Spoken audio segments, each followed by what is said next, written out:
ಯಾಕನಿತಾ photo ಸಿಕ್ಕಿಲ್ವಾ? ಅವ್ನ್ ನೆನಪಿದ್ರೆ ನನ್ನ ಕಾಡುತ್ತೆ ಅಂತ ಹೇಳಿ ನಾನೇ ಅವ್ನ ಫೋಟೋಸ್ನ ಡಿಲೀಟ್ ಮಾಡಿದೀನಿ. ಡಿಲೀಟ್ ಮಾಡ್ಬೇಕಾಗಿರೋದು ಫೋಟೋಸ್ನಲ್ಲ, ಅವನನ್ನ. ನೋಡನಿತಾ, ಅವ್ನ್ ಯಾರು ಅಂತ ನನಗ್ ಗೊತ್ತಿಲ್ಲ, ಆದ್ರೆ ಅವನು ಆಲ್ರೆಡಿ ನನ್ನ ಟಾರ್ಗೆಟ್ ಬೌಂಡ್ರಿ ಒಳಗಡೆ ಬಂದಾಯ್ತು.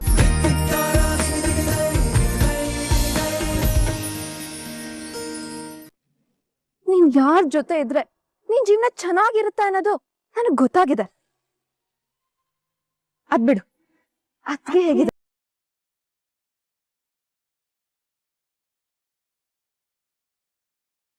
ಈ ಮಾತು ಕೇಳ್ತಿರೋದು ನೀನಾ? ಹೌದು ಅಣ್ಣ, ನಾನೇ. ಯಾರ್ ಏನೇ ಹೇಳಿ ಅಣ್ಣ, ಝಾನ್ಸಿ ಅತ್ಗೆನೆ ನನ್ನ ಅತ್ಗೆ. ಝಾನ್ಸಿ ಅತ್ಗೆನೆ ನಿನ್ ಬಾಳಿನ ಸಂಗಾತಿಯಾಗಿ ಬರ್ಬೇಕು. ನೀವಿಬ್ರು 100 ಕಾಲ ಸಂತೋಷವಾಗಿ ಬದುಕ್ಬೇಕು, ಅದೇ ನನ್ನ ಆಸೆ ಅಣ್ಣ. ಖಂಡಿತ ಪಲ್ಲವಿ, ನೀನ್ ಆಸೆ ಪಡ್ತಿದ್ಯಾ ಅಂದ್ಮೇಲೆ ಝಾನ್ಸಿ ಮೇಡಮ್ ಬರ್ದೇ ಇರ್ತಾರ. ನೀನೇನು ಯೋಚನೆ ಮಾಡ್ಬೇಡ, ನನ್ ಜೀವನ ಸರಿ ಹೋಗುತ್ತೆ. ನನಗ್ ನನ್ ಲೈಫ್ ಬಗ್ಗೆ ಚಿಂತೆ ಇಲ್ಲ ಅಣ್ಣ, ಯಾಕಂದ್ರೆ ನೀನಿದ್ಯಾ ಅನ್ನೋ ಧೈರ್ಯ, ನೀನ್ ಎಲ್ಲಾನು ಸರಿ ಮಾಡ್ತೀಯ ಅನ್ನೋ ನಂಬಿಕೆ. ಆದ್ರೆ ನೀನು ಝಾನ್ಸಿ ಅತ್ಗೆ ಇಬ್ರು ಆದಷ್ಟು ಬೇಗ ಒಂದಾಗ್ಬೇಕು ಅನ್ನೋದೇ ನನ್ನ ಆಸೆ ಅಣ್ಣ. ಅವ್ರಿಗೆ ಹೋಗಿರೋದು ನನ್ನ ನೆನಪು ಅಷ್ಟೇ. ಅದೇ ಒಂದು ಸಲ ನೆನಪುಗಳೆಲ್ಲ ವಾಪಸ್ ಬಂದ್ರೆ ನಮ್ಮಿಬ್ರನ್ನು ದೂರ ಮಾಡೋದಕ್ಕೆ ಯಾರಿಂದನೂ ಸಾಧ್ಯ ಪಲ್ಲವಿ. ಅಣ್ಣ, ಅವ್ರ ನೆನಪನ್ನೆಲ್ಲ ವಾಪಸ್ ತರ್ಸೋದಕ್ಕೆ ನೀನ್ ಏನ್ ಪ್ರಯತ್ನ ಮಾಡ್ತಿದ್ಯಾ? ಯಾವಾಗ್ಲೂ ಅವ್ರ ಜೊತೆನೆ, ಅವ್ರ ಪಕ್ಕದಲ್ಲೇ ಇರ್ಬೇಕು ಅನ್ನೋ ಕಾರಣಕ್ಕೆ ಅವ್ರ ಹತ್ರ ಕೆಲ್ಸಕ್ಕೆ ಸೇರ್ಕೊಂಡೋಗ್ ನಾನು ಹೋಗ್ತಾ ಇದ್ದೀನಿ. ಓ, ಅದಕ್ಕೇನಾ ಈ ಹೊಸ ಗೆಟಪ್, ಈ ಚೇಂಜಸ್ ಎಲ್ಲ? ಹೌದು. ನೀನ್ ಈ ಗೆಟಪ್ ಅಲ್ಲಿ ಸಕ್ಕದ ಕಾಣಿಸಿದ್ಯಾ. ಹೇಳ್ಬೇಕು ಅಂದ್ರೆ ನನ್ ದೃಷ್ಟಿನೇ ತಾಗದು. ಆಲ್ ದಿ ಬೆಸ್ಟ್ ಅಣ್ಣ. ಇಷ್ಟು ಬೇಗ ನೀನ್ ಅದಕ್ಕೆ ಹತ್ರ ಆಗ್ಬೇಕು. ಅವ್ರನ್ನ ಖುಷಿಯಾಗಿ ಮನೆಗೆ ಕರ್ಕೊಬಿಡ್ಬೇಕು, ಆದ್ರೆ ನಾನ್ ನೋಡ್ಬೇಕು. ಈ ತಂಗಿ ಆಸೆನ ನಿರ್ವಹಿಸ್ತಿ ಅಲ್ವಾ? ನೀನ್ ಯಾವ ಆಸೆನ ಈಡೇರಿಸಿಲ್ಲ ಪಲ್ಲವಿ, ಖಂಡಿತ. ಆದಷ್ಟು ಬೇಗ ನಿನ್ನ ಆಸೆನ ನಾನು ಈಡೇರಿಸ್ತೀನಿ. ಹಾಗೆ ನಿನ್ ಜೀವನ ಸರಿ ಹೋಗುತ್ತೆ.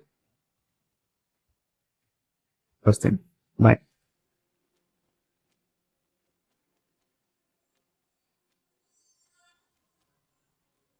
ಅಣ್ಣ ಬಾಯ್, ಗುಡ್ ನ್ಯೂಸ್ ಗೋಸ್ಕರ ಕಾಯ್ತಿರ್ತೀನಿ.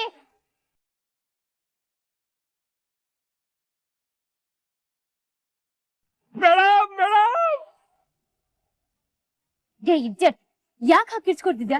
ಏನಾಯ್ತು ಮೇಡಮ್? ಒಂದು ಬಿಗ್ ಸರ್ಪ್ರೈಸ್ ಇದೆ, ಬೇಗ ಬಂದು ನೋಡಿ. ಸರ್ಪ್ರೈಸಾ? ಏನದು? ಅಯ್ಯೋ ಮೇಡಮ್, ಅದನ್ನ ಬಾಯಲ್ಲಿ ಹೇಳಕ್ ಆಗಲ್ಲ.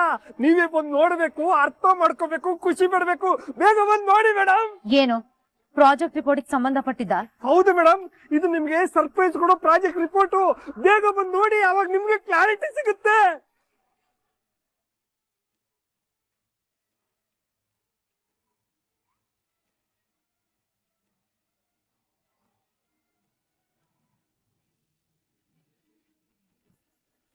ನೋಡಿ ಮೇಡಮ್, ನೋಡಿದ್ರೆ ನಿಮ್ ಲೈಫ್ ಚೇಂಜ್ ಆಗಿ ಹೋಗುತ್ತೆ.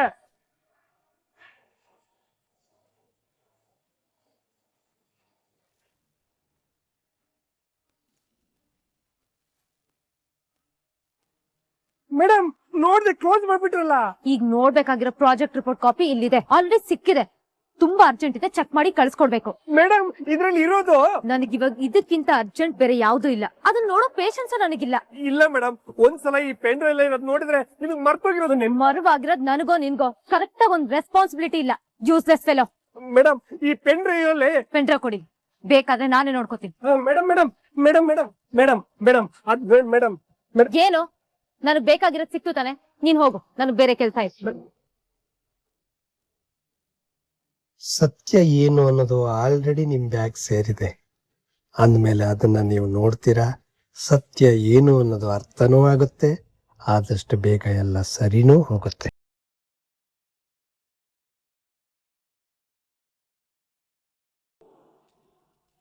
ನೀನೇನಾದ್ರೂ ನಿನ್ ಟೆನ್ಷನ್ ರಿಲೀಸ್ ಮಾಡ್ಕೊಬೇಕು ಅನ್ನೋ ಇಂಟೆನ್ಷನ್ ಅಲ್ಲಿ ನನಗೆ ಫೋನ್ ಮಾಡಿದ್ರೆ ದಯವಿಟ್ಟು ಫೋನ್ ಕಟ್ ಮಾಡ್ಬಿಡು. No no no no Tarun, ನಾನ್ ಫೋನ್ ಮಾಡಿರೋದು ಮೈಂಡ್ ರಿಫ್ರೆಶ್ ಆಗೋ ಒಂದು ಗುಡ್ ನ್ಯೂಸ್ ಹೇಳೋದಕ್ಕೆ. ಓ, ಏನಪ್ಪ ಅಂತ ವಿಷಯ? ಎಲ್ಲ ಒಳ್ಳೇದಾಗ್ತಿದೆ. ದೇವ್ರೆ ಏನಾದ್ರು ವರ ಕೊಟ್ನಾ? ಅಲ್ಲಲ್ಲ, ಬರೇ ಹೇಳದ ಗಾಯ ಮಾಡಿದ್ನಲ್ಲ, ಅದನ್ನ ವಾಸಿ ಮಾಡಕ್ಕೆ ಔಷಧಿ ಕೊಟ್ಟ. ಘಾಸಿ ಮಾಡೋ ದೇವ್ರು ವಾಸಿ ಮಾಡೋದಕ್ಕೆ ಔಷಧಿ ಕೊಟ್ಟಿದ್ರೆ ನಾವು ವಿಷಯ ಹೇಳ್ತಿದ್ಯಾ ಅಂದ್ರೆ ಸಮಥಿಂಗ್ ಸ್ಪೆಷಲ್ ಇರ್ಬೇಕು ಅನ್ಸುತ್ತೆ. ಒಂದ್ ರೀತಿ ಹಾಗೆ ಅನ್ಕೋತಾರೋ. ಒಂದ್ ಕಡೆ ರಾಘು ಸರು ಕೆಲಸ ಸೇರ್ಕೊಂಡಿದಾರ, ಅದು ಸಂತೋಷದ ಜೊತೆಗೆ ಆ ದೇವ್ರು ರಾಮಚಾರಿ ಮತ್ತು ಚಾರು ರೂಪದಲ್ಲಿ ಪೆಂಡ್ರಿ ಕಳ್ಸಿದನಲ್ಲ, ಅದು ತಲುಪ್ಲೇ ಇಲ್ಲ, ಝಾನ್ಸಿ ಮೇಡಮ್ ನೋಡ್ಲೇ ಇಲ್ಲ ಅಂದೆ. ಮೇಡಮ್ ನೋಡಿಲ್ಲ ಅನ್ನೋದೇನೋ ನಿಜ, ಆದ್ರೆ ಆ ಪೆನ್ ಡ್ರೈವ್ ಮೇಡಮ್ಗೆ ತಲುಪಿದೆ, ಅವ್ರ ಬ್ಯಾಗ್ ಒಳಗಡೆ ಇದೆ. ಹೌದಾ?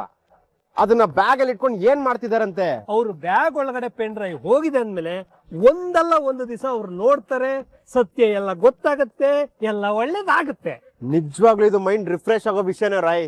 ಒಟ್ನಲ್ಲಿ ಒಂದೊಂದೇ ಕಂಟಕಗಳು ಕಳೀತಾ ಇವೆ. ಅದೇ ಅಲ್ವಾ ತರುಣ್ ನಮ್ಮ ಆಸೆ ಪ್ರಯತ್ನ ಎಲ್ಲ. ಓಕೆ ರಾಯ್, ನೋಡೋಣ ಮುಂದೆ ಅದೇನಾಗತ್ತೆ ಅಂತ. ಖಂಡಿತ ಎಲ್ಲ ಒಳ್ಳೇದಾಗೆ ಆಗತ್ತೆ.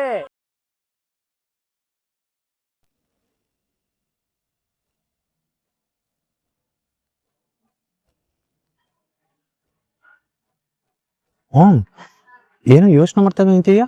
So what's your next plan? ಆ ಸುಮಿತ್ರ ಮಗಳನ್ನ ನೋಡ್ಬೇಕು ಅಂತ ಒಂದೇ ಸಮನೆ ಹಠ ಮಾಡ್ತಾ ಇದ್ದಾಳೆ ಪ್ರಣವ್. ತುಳಸಿ, ಎಷ್ಟೇ ಆದ್ರೂ ತಾಯಿ ಕರಳು ಕಣೆ, ಅವರಿಗೂ ಆಸೆ ಇರಲ್ವಾ? ನನ್ನ ಆಸೆ ಪೂರ್ತಿ ಆಗೋವರೆಗೂ ಅದಕ್ಕೆ ಅವಕಾಶ ಸಿಗಲ್ಲ. ಅಲ್ಲ ತುಳಸಿ, ಅವರು ಇಷ್ಟು ವರ್ಷ ಅನುಭವಿಸಿದ ನೋವೇ ಸಾಕು. ಮುಂದೆ ಆದ್ರೂ ಅವ್ರನ್ನ ಸಂತೋಷವಾಗಿರೋದಕ್ ಬಿಡು. ಆಮೇಲೆ ನಾನ್ ಸಂಕಟ ಪಡ್ಬೇಕಾಗತ್ತೆ. ಸಿಗತ್ತೆ ಅನ್ಕೊಂಡಿರೋ ಆಸ್ತಿನೂ ಕೈ ತಪ್ಪ ಹೋಗುತ್ತೆ. ಹಾಗಾದ್ರೆ ಅಮ್ಮನಿಗೆ ಮಗಳನ್ನ ತೋಟ್ಲೇಬಾರ್ದು ಅಂತ ಡಿಸೈಡ್ ಮಾಡ್ಬಿಟ್ಟಿದ್ಯಾ? ತೋರಿಸ್ತೀನಿ, ಆದ್ರೆ ನೇರವಾಗಲ್ಲ, ಫೋಟೋದಲ್ಲಿ. ಅಲ್ಲ ಮಾಮ್, ನೀನ್ ಆ ರೀತಿ ಫೋಟೋ ತೋರಿಸೋದ್ರಿಂದ ನಮ್ಗೇನು ಪ್ರಾಬ್ಲಮ್ ಆಗಲ್ಲ ತಾನೇ? ನೆವರ್ ಪ್ರಣವ್. ಯಾಕೆಂದ್ರೆ ನಾನು ಅವಳಿಗೆ ತೋರಿಸ್ತಾ ಇರೋದು ಝಾನ್ಸಿ ಫೋಟೋ ಅಲ್ವಲ್ಲ, ಮತ್ತೆ ನನ್ನ ಮಗಳು ಪ್ರಜ್ಞಾ ಫೋಟೋ. ಅಲ್ಲ ಮಾಮ್, ಫೋಟೋನೇ ತೋರಿಸ್ಬೇಕು ಅಂತ ಡಿಸೈಡ್ ಆದ್ಮೇಲೆ ಪ್ರಜ್ಞಾ ಫೋಟೋ ಯಾಕೆ? ಝಾನ್ಸಿದೆ ತೋರಿಸ್ಬೋದಿತ್ತಲ್ವಾ? ಅವತ್ತು ಆ ಸುಮಿತ್ರನ ಕಾಪಾಡಿದ್ದು ಇವಾಗ ನಮಗೆ ಯೂಸ್ ಆಗ್ತಾ ಇದೆ. ಹಾಗೆ ಇವಾಗ ಪ್ರಜ್ಞನ್ ಫೋಟೋ ಕೊಟ್ಟು ಝಾನ್ಸಿ ಅಂತ ಅವಳು ನಂಬಿಸ್ತೀನಿ.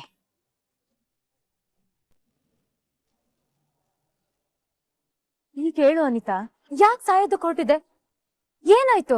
ಯಾರನ್ನ ನನ್ ಪಾಲಿನ ದೇವ್ರು ಅಂತ ತಿಳ್ಕೊಂಡಿದ್ನೋ ಅವ್ರೇ ನಂಗ್ ಮೋಸ ಮಾಡ್ಬಿಟ್ರೆ ನಾನು ಯಾಕೆ ಬದುಕಿರ್ಲಿ ಝಾನ್ಸಿ? ಹಾಗಂತ ನೀನ್ ಸತ್ರೆ ಆಗಿರೋ ಅನ್ಯಾಯಕ್ಕೆ ನ್ಯಾಯ ಸಿಗುತ್ತಾ?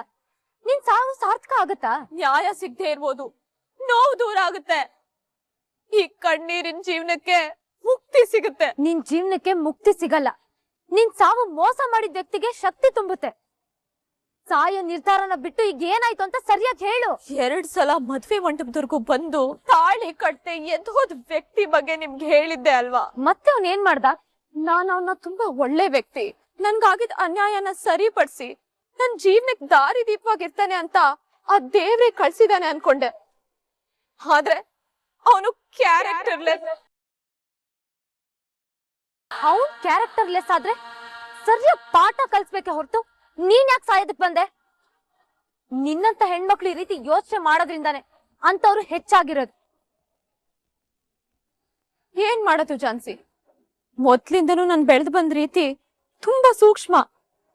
ನಾನು ತುಂಬಾ ಸ್ಮೂತ್ ಆಗಿ ಬೆಳ್ದವಳು. ಹಾಗಾಗಿ ನನ್ನಿಂದ ಇದೆಲ್ಲ ಸಹಿಸ್ಕೊಳಕ್ ತುಂಬಾ ಕಷ್ಟ ಆಗುತ್ತೆ. ಹಾಗಂತೇಳಿ ನೀನ್ ಸತ್ತೋದ್ರೆ ಅವ್ನ್ ಬೇರೆ ಹೆಣ್ಮಕ್ಳಿಗೆ ಮೋಸ ಮಾಡ್ತಾನೆ. ಆ ರೀತಿ ಆಗದೆ ಇರೋ ತರ ತಡಿಬೇಕು ಅನಿತಾ. ತಡಿಯೋದಕ್ ಆಗ್ತಾ ಇಲ್ಲ ಅನ್ನೋದೇ ನನಗ್ ಕೊರ್ಗು ಝಾನ್ಸಿ. ಆ ಲೋಫರ್ ಇವಾಗ ಆಗ್ಲೇ ಇನ್ನೊಂದು ಹುಡುಗಿ ಜೀವನನ ಹಾಳು ಮಾಡೋದಕ್ಕೆ ಇವಾಗ ಏನೇನೋ ಪ್ಲಾನ್ ಮಾಡ್ಕೊಂಡಿದ್ದಾನೆ. ಅವನ್ ದೃಷ್ಟಿಲಿ ಹೆಣ್ಮಕ್ಳು ಅಂದ್ರೆ ಒಂದ್ ರೀತಿ ಆಟ ಆಡೋ ವಸ್ತು ಅನ್ಕೋಬಿಟ್ಟಿದ್ದಾನೆ. ಅದನ್ನೆಲ್ಲ ಕಣ್ಣಿಂದ ನೋಡಿ ಸುಮ್ನಿರೋಕಾಗ್ದೆ ಅವನ್ ಹತ್ರ ಹೋಗಿ ಬೇಡ, ತಪ್ಪ ಮೇಲ್ ತಪ್ಪು ಮಾಡ್ಬೇಡ ಅಂತ ಕೇಳ್ಕೊಂಡ್ರೆ ನಾನ್ ಇರೋದೇ ಹೀಗೆ, ನಿನ್ನಂತವಳನ್ನ ಎಷ್ಟ್ ಜನ ನೋಡಿಲ್ಲ ಅಂತ ಅಸಹ್ಯವಾಗಿ ಮಾತಾಡ್ದ. ಆಫ್ಟರ್ ಆಲ್ ನೀನೊಂದ್ ಹೆಣ್ಣು, ನಿನ್ ಕೈಲಿ ಏನು ಮಾಡಕ್ ಆಗುತ್ತೆ ಅಂತ ನನ್ನನ್ನೇ ಕೇಳ್ದ. ಕರೆಕ್ಟ್ ಆಗಿ ಕೇಳಿದಾನೆ.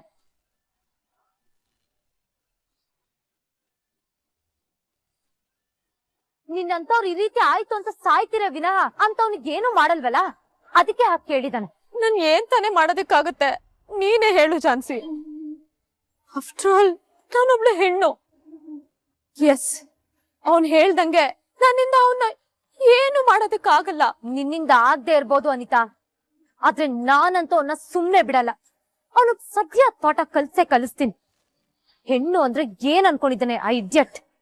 ಇದೇ ಕಾರಣಕ್ಕೆ ನಾನು ಈ ಗಂಟು ಜಾತಿನ ದ್ವೇಷ ಮಾಡೋದು. ನಿಮಗಿರೋ ಧೈರ್ಯ ನನಗಿಲ್ಲ ಝಾನ್ಸಿ. ಆದ್ರೂ ಈ ವಿಷಯದಲ್ಲಿ ನಿಮ್ಮನ್ನ ಇನ್ವಾಲ್ವ್ ಮಾಡ್ಕೊಳ್ಳೋದಕ್ಕೆ ನಂಗೆ ಇಷ್ಟ ಇಲ್ಲ. ನಾನ್ ಯಾವಾಗ್ಲೂ ಇನ್ವಾಲ್ವ್ ಆಗಾಯ್ತು ಅನಿತಾ. ನಿನಗ್ ಮೋಸ ಮಾಡಿದ್ದು ಅಲ್ದೆ ಇನ್ನೊಂದ್ ಹೆಣ್ಮಗುಗೆ ಅನ್ಯಾಯ ಮಾಡಕ್ ನೋಡ್ತಿದ್ದಾನೆ. ಅದ್ರಲ್ಲೂ ಹೆಣ್ಣಿನ ಬಗ್ಗೆ ಇಷ್ಟು ಕೀಳಾಗಿ ಯೋಚನೆ ಮಾಡ್ತಾನೆ ಅಂದ್ರೆ ಅವನಿಗೆ ಶಿಕ್ಷೆ ಆಗ್ಲೇಬೇಕು. ಅವನ್ ಯಾರು ಅಂತ ನನ್ಗೆ ಹೇಳು ಸಾಕು. ಉಳ್ದಿದ್ ಏನ್ ಮಾಡ್ಬೇಕು ಅಂತ ನಾನ್ ಯೋಚನೆ ಮಾಡ್ತೀನಿ.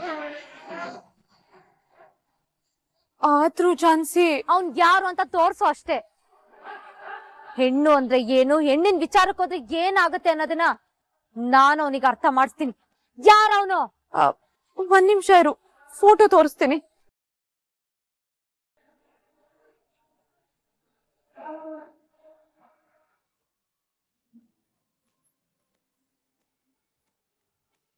ಇನ್ಮೇಲೆ ನಿಮ್ ಜೊತೆಲಿ ನಿಮ್ ಹತ್ರದಲ್ಲೇ ಇದ್ಕೊಂಡು ಎಲ್ಲಾ ಪ್ರಶ್ನೆಗಳಿಗೂ ಉತ್ತರ ಕಂಡ್ಕೋತೀನಿ.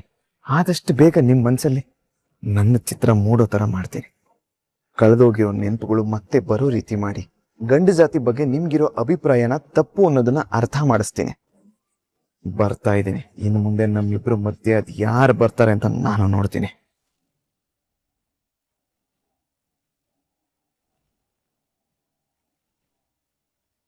ಓ ಶಿಟ್! ಯಾಕನಿತಾ ಫೋಟೋ ಸಿಕ್ಕಿಲ್ವಾ?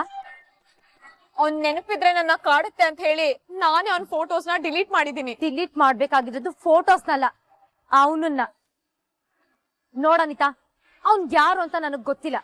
ಆದ್ರೆ ಅವನು ಆಲ್ರೆಡಿ ನನ್ನ ಟಾರ್ಗೆಟ್ ಬೌಂಡ್ರಿ ಒಳಗಡೆ ಬಂದಾಯ್ತು. ಅವನಿಗೆ ಹೆಣ್ಣು ಅಂದ್ರೆ ಏನು ಅಂತ ಪಾಠ ಕಲಿಸ್ದೆ ನಾನಂತೂ ಅವನನ್ನ ಸುಮ್ನೆ ಬಿಡಲ್ಲ.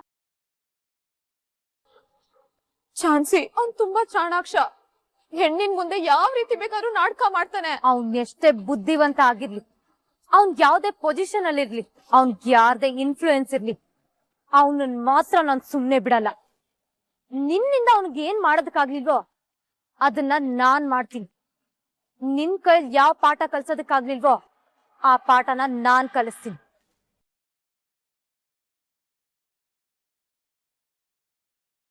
ಆದ್ರೂ ಝಾನ್ಸಿ, ಡೋಂಟ್ ವರಿ ಅನಿತಾ. ಯಾರ್ ವಿರುದ್ಧ ನೀನ್ ತಿರುಗ್ ಬೀಳಕ್ಕಾಗ್ದೆ ಸಾಯಕ್ ಹೊಟ್ಟಿದ್ದೋ ಅವನ್ ವಿರುದ್ಧ ನಾನ್ ತಿರುಗ್ ಬೀಳ್ತೀನಿ. ಇದು ನಾನ್ ನಿನಗ್ ಕೊಡ್ತಿರೋ ಮಾತು, ನಾನ್ ಮಾಡ್ತಿರೋ ಪ್ರಾಮಿಸ್.